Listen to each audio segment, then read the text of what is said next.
Okay, so true confession, when I was younger, I used to love the show American Idol. Now, I haven't watched it in probably 20 plus years. These days, the only stuff that plays on my TV are YouTube videos of kids playing games. I'm sure there are a few parents who know what I'm talking about, right? But seriously, I used to love that show. It had probably had something to do with the way that Simon Cowell publicly obliterated some of the contestants, like with lines like this. That was exactly identical to a nightmare I had last week, right? Or with this one. You've just invented a new form of torture. Or this third one. You couldn't win this competition if you were the only one in it in a million years. It's like, he doesn't need to add that part, right? You couldn't win it, but that's Simon for you. He was the best, he was the worst, depends how you look at it. But it wasn't just Simon who made for good television. It was also some of the contestants' responses, like with lines like this. It's absolutely rude. Like, you are people, we are people too, just because we don't have $1 million in signing deals and doesn't mean that we don't have lives and doesn't mean that we don't have important things in our lives. And this is just what they did, right? They were crushed and they didn't know what to say. And it's easy to poke fun at them, but don't we also know what it's like to not get a call back? You know, if you've ever been picked last at recess or you didn't make the cut for a team, if you've ever put in 30 applications for a job or you asked out a person and were just ghosted by them, you probably know that feeling as well. It's no fun, right? It's crushing sometimes not to hear a call. And it's one thing when you don't hear a call from your peers, some coach, or even Simon Cowell, but what happens when the call you're waiting on is from God? This week, we're wrapping up a series we've been in called Kingdom Calling, and over the last 8 weeks, we've been looking at calling stories in the Bible and considering what would it look like for us to respond to the calls God puts in our lives. And one thing we've been doing to help us respond to these calls is we've had these wind moments where we just sort of make space to reflect and hear what God has to say for us. But my guess is that for some of you, as we've entered into these moments, you've closed your eyes, put out your hands, really tried to tune into what God had to say to you, and nothing. You don't hear a call. You don't really ever get any clear directive from God. And if that's you, my guess is that maybe that has stirred up feelings of doubt in you. Maybe I'm not called. Maybe I've been forgotten. Maybe I have no real meaning or purpose. Well, the story we're looking at today describes someone who probably had feelings of doubt of her own. Certainly, she doesn't ever hear a call like any of the other characters we've been looking at. And so to hear more about her story, I invite you to turn with me to Esther chapter 4. And as you turn there, I want to give you a quick summary of what you need to know. So the book of Esther tells the story of a Jewish girl living in Persia named Esther. Through a wild series of events, Esther ends up marrying the king of Persia, but one thing she doesn't do is tell him that she is Jewish. And when the king is tricked into signing an order authorizing the extermination of all the Jews living in Persia, this creates a bit of a problem for Esther, obviously. You know, you think you have marriage problems. Imagine being married to someone who not only doesn't know your family, but also just called for the execution of your family. That's what we're talking about here. Esther has a problem, though she doesn't know it yet. The episode I want to jump into begins with her uncle Mordecai hearing about this news and then responding as I think we all would. And so picking up in chapter 4, verse 1, we read this. When Mordecai learned about all that had been done, he tore his clothes, put on burlap and ashes, and went out into the city, crying with a loud and bitter wail. He went as far as the gate of the palace, for no one was allowed to enter the palace while wearing clothes of mourning. And as news of the king's decree reached all the provinces, there was great mourning among the Jews. They fasted, wept, and wailed, and many people lay in burlap and ashes. When Queen Esther's maids and eunuchs came and told her about Mordecai, she was deeply distressed. She sent clothing to him to replace the burlap, but he refused it. Then Esther sent for Hatak, one of the king's eunuchs, who had been appointed as her attendant. She ordered him to go to Mordecai and to find out what was troubling him and why he was in mourning. And so Hatak went out to Mordecai in the square in front of the palace gate. Mordecai gave Hatak a copy of the decree issued in Susa that called for the death of all the Jews. He asked Hatak to show it to Esther and to explain to her the situation. He also asked Hatak to direct her to go to the king to beg for mercy and plead for her people. And so Hatak returned to Esther with Mordecai's message. Then Esther told Hatak to go back and relay this message to Mordecai. All the king's officials and even the people in the provinces know that anyone who appears before the king in his inner court without being invited is doomed to die unless the king holds out his gold scepter. And the king has not called for me to come to him for 30 days. Okay, let's pause here. So here Esther learns about how the king unwittingly made a decree to kill all of her people. And she's challenged by her uncle to go and confront the king and to plead on their behalf. She's the queen, and if anybody's in a position to make a difference, it's her, right? But it's not so simple. For one, she already lied to the king about her identity, and so obviously he's not going to be thrilled to learn about that. It reminds me of this one time when I tricked a girl I liked into thinking I was a Husker. Just look at that. Can you believe I did that? Did I stoop to those depths? And I even grew out that hair for her. Can you believe that? All right, take that. We don't need to see that anymore. So Esther's lied about her identity, but that's not the only problem.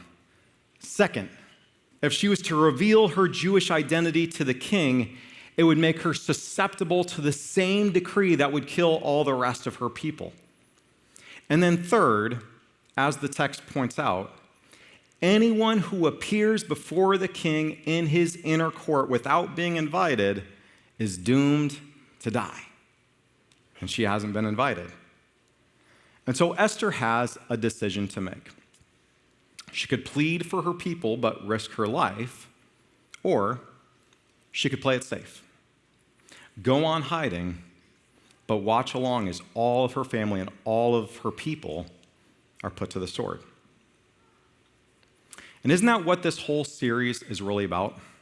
I mean, hopefully we don't find ourselves in life and death situations with crazy kings, but don't we all every day have decisions to make?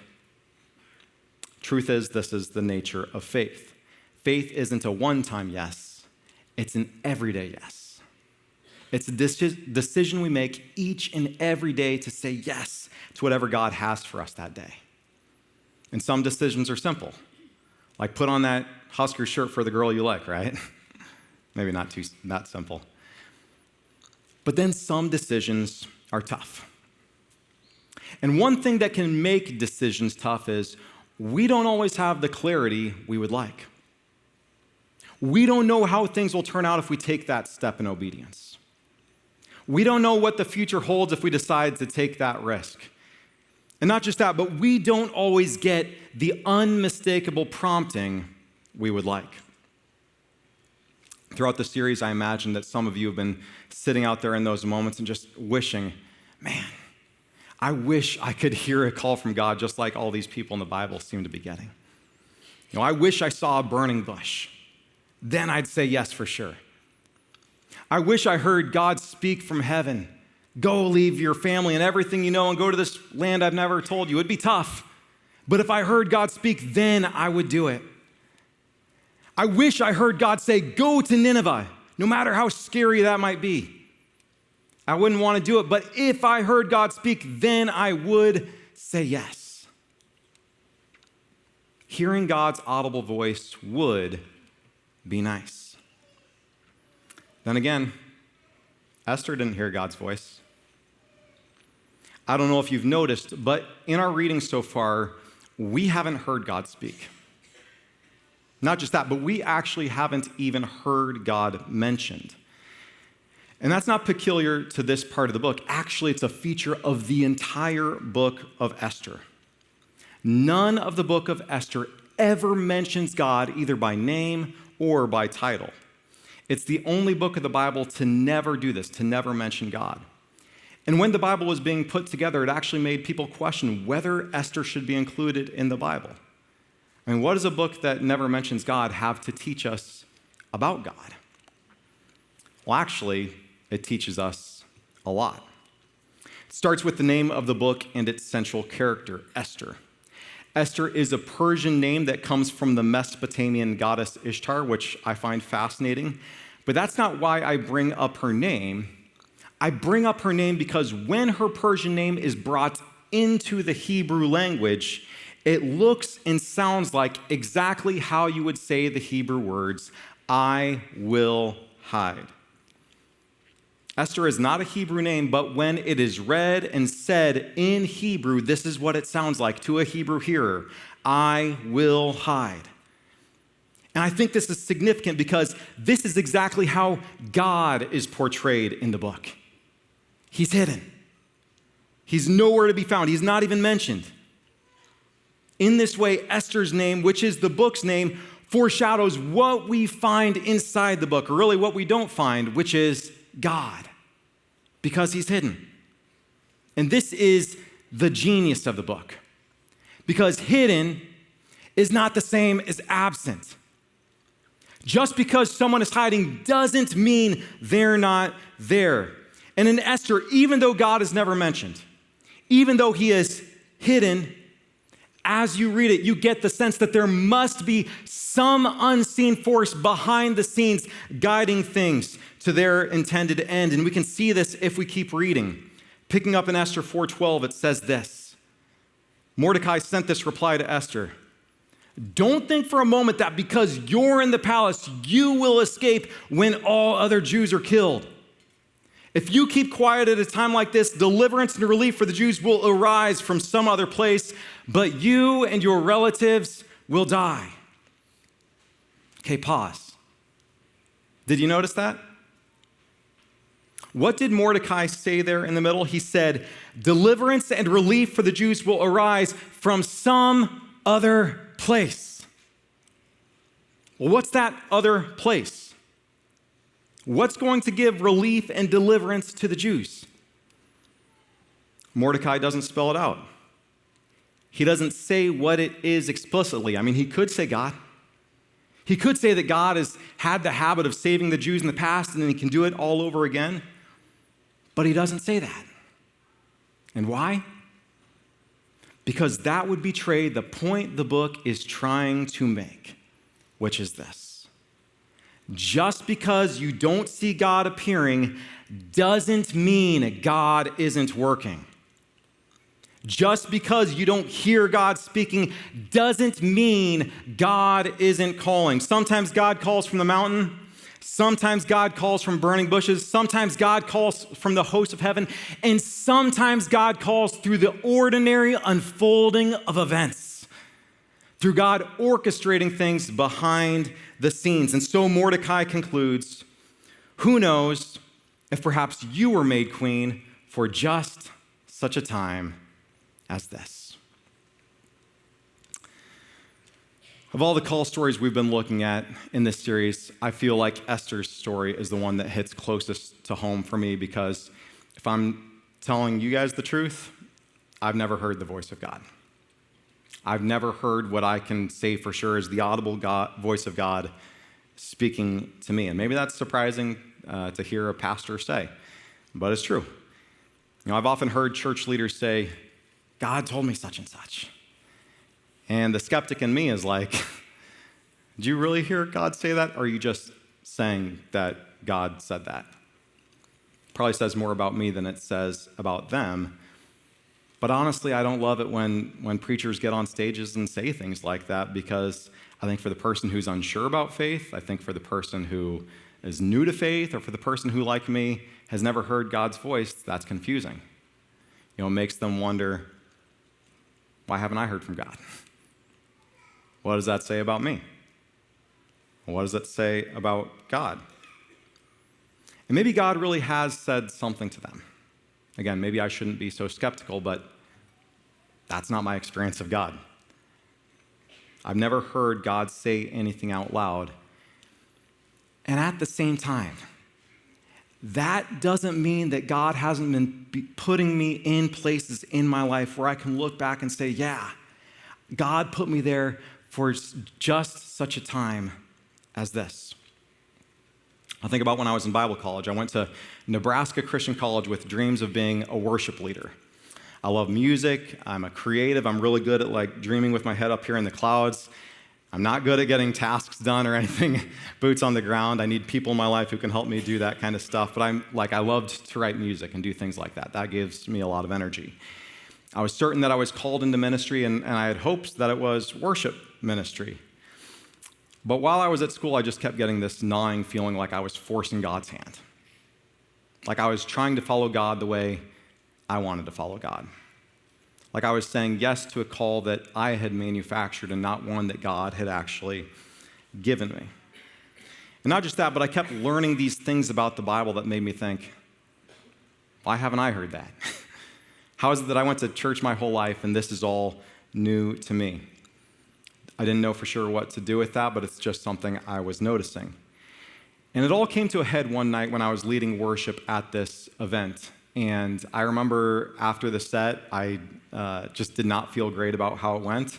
I'm sure everybody else thought it was fine. God was praised, But I just felt really unsettled. And so after the set, I went backstage and I left the church. I didn't even listen to the preacher speak. I just left and had a heart-to-heart with God where I threw my hands up in the air. I said, God, if there's anything else you want me to do, I'm done trying to force your hand. I'm open to whatever it is you have for me. And I remember going back to school the next day, and I talked to one of my professors about this, and he said, well, that's really interesting because our faculty and board just decided to start this new program in biblical interpretation. And not just that, but they're actually going to be hiring this new professor with training in Hebrew and archaeology and all this, boring stuff.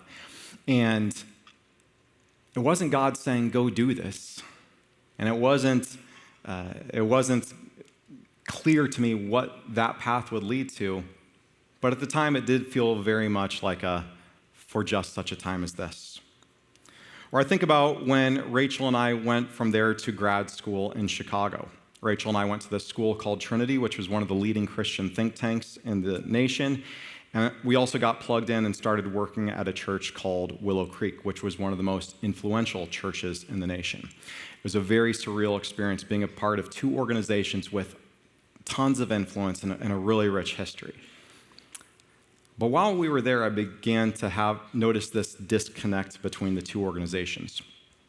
You had this one school with some of the best Bible scholars in the world right in the church's backyard, and yet for some reason they were never invited to come teach at the church.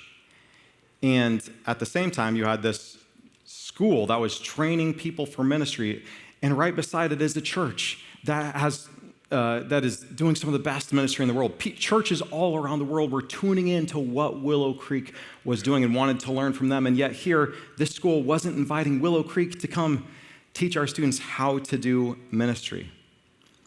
There was this clear gap in my mind between the seminary and the church. And I remember having this feeling like my heart was broken. Because again, I looked at my church and I thought, I just wish that the people in my church could learn some of the things I'm learning because it would change the way they read the Bible forever and help them connect with God and see something there in the scriptures that they never knew was there. And I wish for my peers at the school that they could learn and observe ministry being done by some people who are teaching some of the greatest sermons I've ever heard and doing ministry that was just changing people's lives. And it made me think, maybe this is what God has been preparing me to do. Not to end up teaching at a university and not to be located simply at a church, but to find myself straddling the gap between the two. To be someone who could help connect these two worlds. And sure enough, later that year, God started opening doors for me at Willow, where I began to write these Bible studies that we had our entire church and other churches taking and using and doing a study of the Bible that Willow wasn't really known for. And not just that, but what I do here at Third City is another iteration of what that looks like, where I preach here on Sundays, but then Monday through Friday, I get to work with people who want to train for ministry. I help teach Bible and theology to them, but I also give them an opportunity to learn ministry from people who are doing ministry really well in our region. And in all of this, did I ever hear God say, go do this? This is what you're supposed to do. Nah.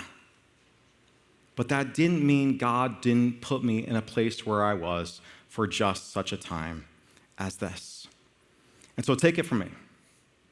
Just because you haven't heard God speak, just because you've sat there and got nothing, that doesn't mean that God hasn't put you where you are for just such a time as this.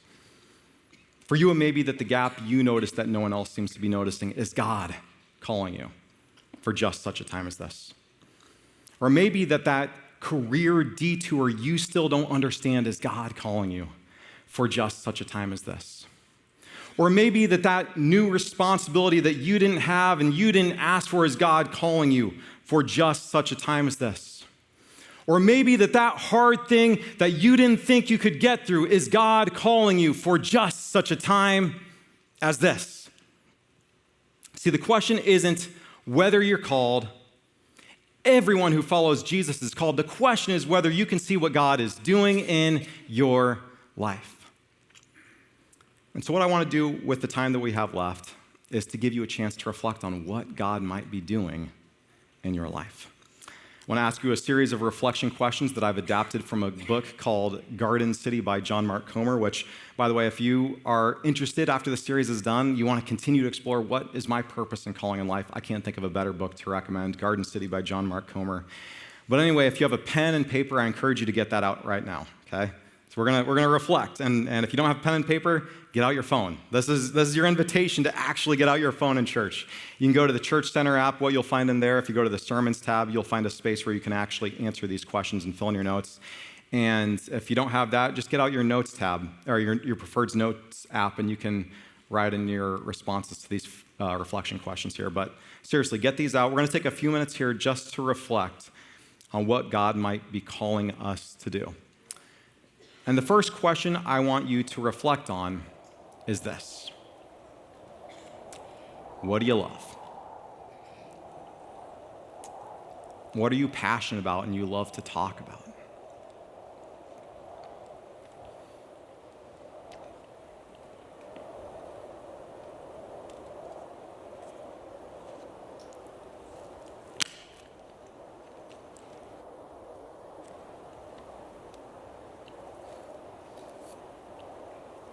There are no wrong answers here, just a chance for you to process and reflect. Again. Next question, what are you good at? I'm a creative. I'm really good at doing stuff up here. I'm not good at tasks. What are you good at?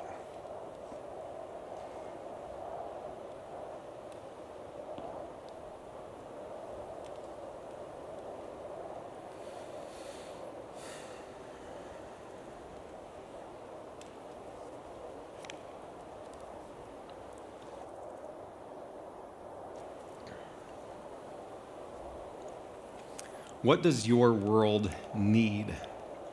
When you look around, what is missing? What's the thing in your life that you're like, this is the gap that I got to fix?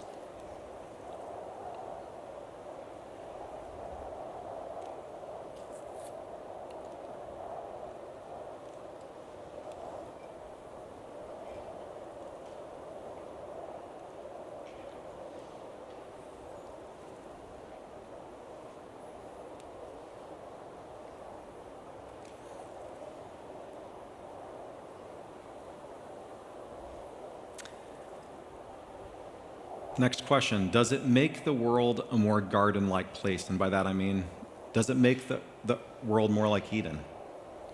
If it doesn't make the world more Eden-like, then maybe it's not a call from God. It's not God's call for the world, hope for the world.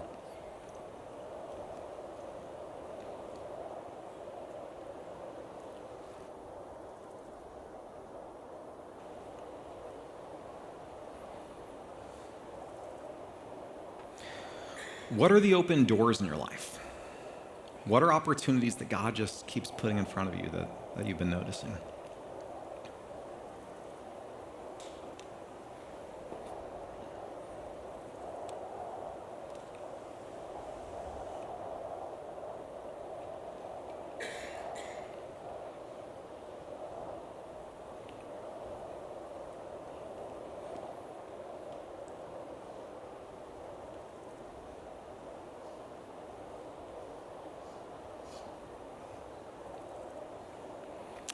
What is God blessing?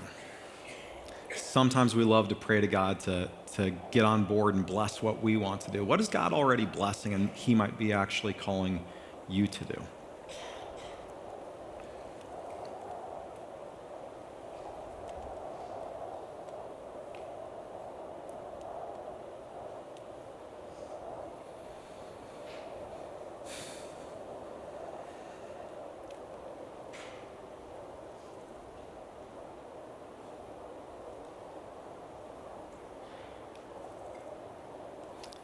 Last question, what are people who know you saying?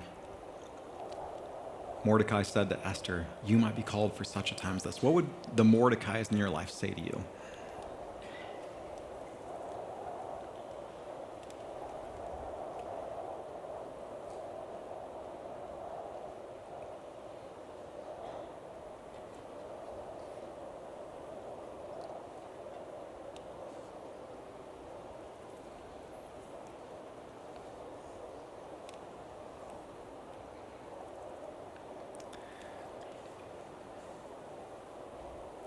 We may not always hear God, but that doesn't mean God doesn't reveal himself in different ways. And if you ever want to know what God is like and the life that we're ultimately called to live, you have no better place to start than by looking to Jesus. This is something we do every week when we take communion together. We eat the bread as a reminder of Jesus' body broken for us.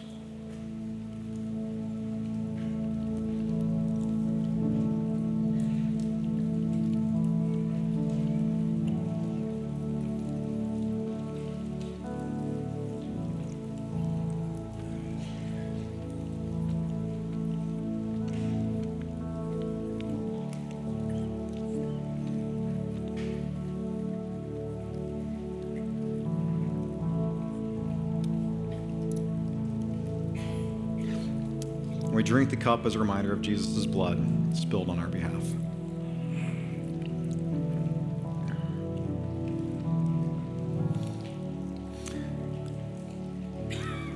And so, God, we come before you with open hands, hearts surrendered. We want to follow you. Would you help us see you? Would you help us become aware of you? Would you help us tune out the noises and the things that surround us and block our attention and help us see your hidden hand at work? Because, God, we know you're working and we know that Jesus is the greatest promise of it, the signpost of what you want to do in eternity future. And so, God, again, we are here before you, open hands, open hearts, ready to hear you speak. I never really told you how the book of Esther ended, did I? Guess you're just going to have to go home and read the rest, right? Just kidding. Well, actually, you should read it, but let me tell you, cut to the chase here for you. Esther stepped into her moment. She said yes to what truly was her call, even though she never heard God say, go do this. And as a result, her people were saved. And this is really what this whole series is about. It's about us saying yes. Us being open-handed and saying, God, whatever it is you have for me, I'm willing and ready to step into my moment, even if I don't hear God's voice. It's about learning that Christianity isn't just about church on Sundays. No, it's about your life. It's about your whole life, that God has a call on your life, that God has a purpose on your life. And if you're willing to step into the story that God is writing in your life, you might discover, even if you never hear God speak, that God has been preparing you for just such a time as this. Next week, church, our church is entering a new series called Overflow. And we're going to be hearing about the next chapter in Third City's story. Third City has a really beautiful story, and I'm really glad I get to be a part of it. But we're entering a new chapter. A really important chapter, a pivotal chapter.